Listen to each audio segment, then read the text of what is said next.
Sex or chocolate? Siyempre, sex. Yummy.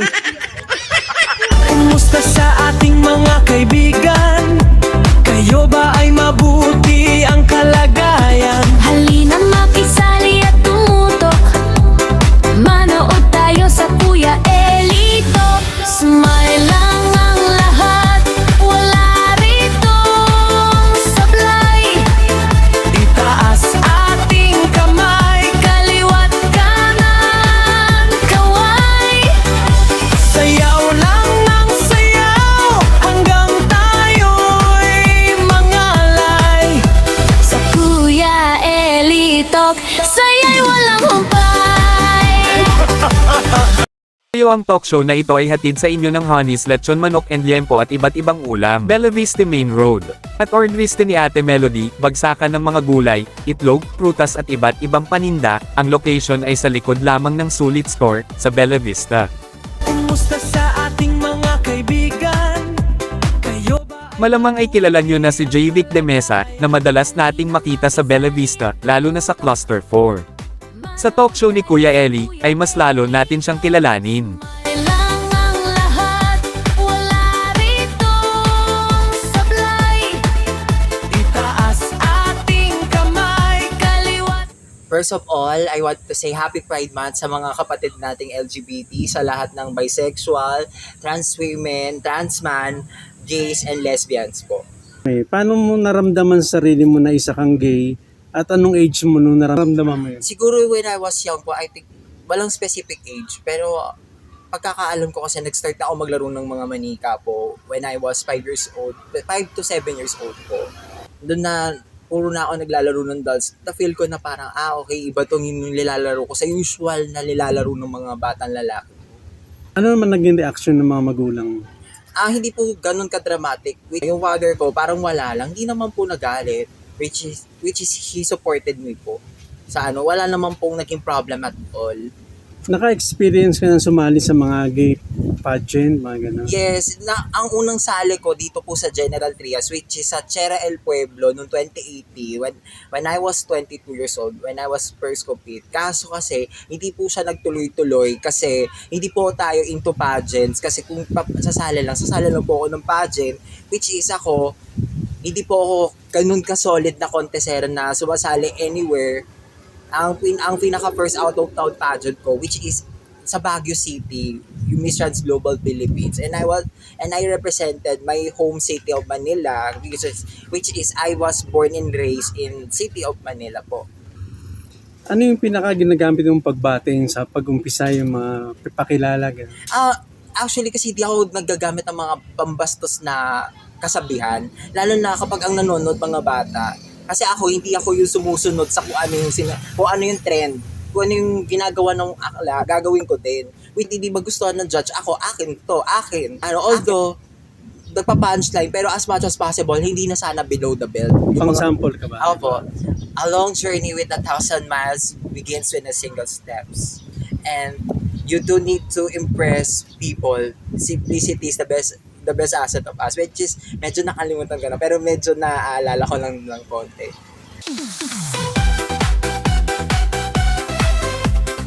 Kung ikaw ay isang leading lady sa pelikula, sino ang gusto mong maging leading man? Si David Licao po. Kasi crush ko na siya since 2014. Crush ko siya since 2014 po, nung sumali siya ng Mr. Chinatown. Ano naman ang bagay na pinaka kinaiinisan mo? Pagiging adib-adib or bida-bida. Yun ang pinanggigigilan ko, yung pagiging bida-bida. At ikaw ay magde-decide kung anong gagawin mong parusa sa mga chismosa, sa mga napatunayang chismosa. That was very tough question. Para sa akin, siguro, community service. Hindi natin kailangan maging marahas. Kailangan sa ganun, mababawasan naman yung oras nila sa pag-chismis. Kung ano ba maging hayop, anong pinaka gusto mo o gusto mo maging klase ng hayop? Maging ibon. Kasi, nung bata ako, gusto kong lumipad, gusto kong libutin ng buong lugar. Kung Kasi, ikaw ay isang bulaklak, anong klaseng bulaklak ka at bakit? rose. Kasi idol ko po kasi si Talia ng Rosalinda when I was young. So, yun ang unang nagustuhan ko sa rose. Gusto ko maging isang rose o rosas. Kung ulam ka, anong klaseng ulam ka at bakit? I can consider as ulam. I think a food. I think I'm spaghetti. And I'm Bakit? kasi gusto ko magbigay na tamis at tuwa sa mga, lalo na sa mga bata din. Para mapasaya ko din sila. Kasi when I was young, until now, na adult na ako, gusto ko talaga yung Jolly Spaghetti. Yun.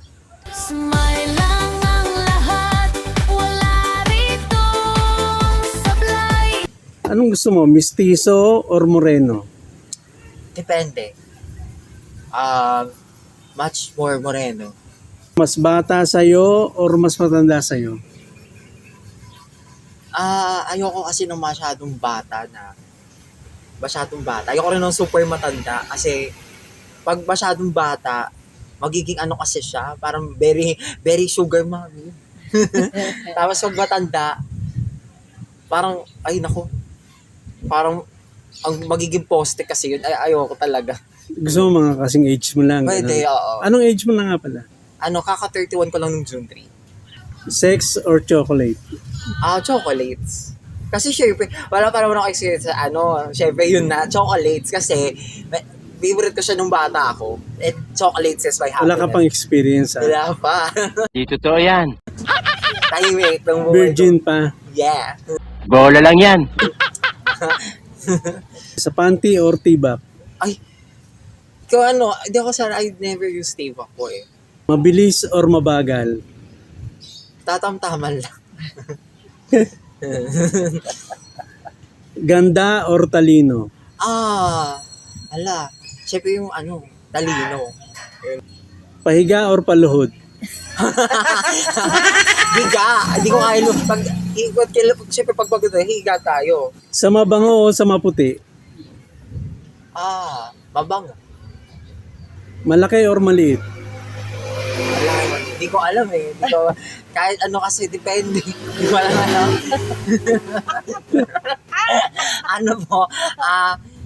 kasi gusto ko yung malaki dapat yung heels sa susuotin ko para mas malakad ko ng Ayaw. Anong mga advice mo sa mga, halimbawa sa mga baguhan na gustong sumali ng pageant? The piece of advice is just be yourself. Just be yourself to you chase your dreams. Kahit ano man ang mangyari, you have to compete. Not just by your advocacy, by yourself. Kahit sa baranggayan pa yan, maging kayo. Kay manalo kay hindi, makakamit natin yung, hindi lang yung crown, kundi yung inahasam natin na pagkilala po. Trans women ka na ba? Lang naman, I consider it. Kasi I never undergo SRS. Pero hindi naman kasi nakadepende kung nakapag-undergo ka na o hindi. As long as pakiramdam mo babae ka, kasi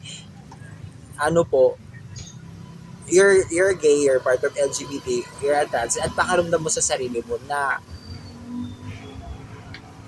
feeling mo babae ka. Hindi naman nakabase yan sa nakapagpagawa ka na o hindi. Bakit lagi ka nagpapasen show sa kalsada? Ba't ano nararamdaman mo? Sige, kahit dun sa Crab House. Sige. Kasi hinanda ko na yung sarili ko sa kasi yung kalye, ginagawa kong training ground para makapag-practice ako. At yung mga tao doon, ginagawa ko, kino-consider ko na audience. Smile lang ang lahat, wala ritong sablay. Taas ating kamay, kaliwat kanan, kaway. Sayaw lang ng sayaw, hanggang tayo'y mangalay. Sa Kuya Elitok, saya'y walang humpay. Doon lang nagkasabay sa... Ayun muntik magkasabay-sabay. Sayaw lang ng sayaw hanggang tayo'y mangalay. Sa Kuya Elitok, saya'y walang humpay. Salamat JVic. Si JVic, certified kaibigan at tropa ng Kuya Eli Talk Show. Smile lang tayo lagi. Ito po muli si Kuya Eli. Please follow for more.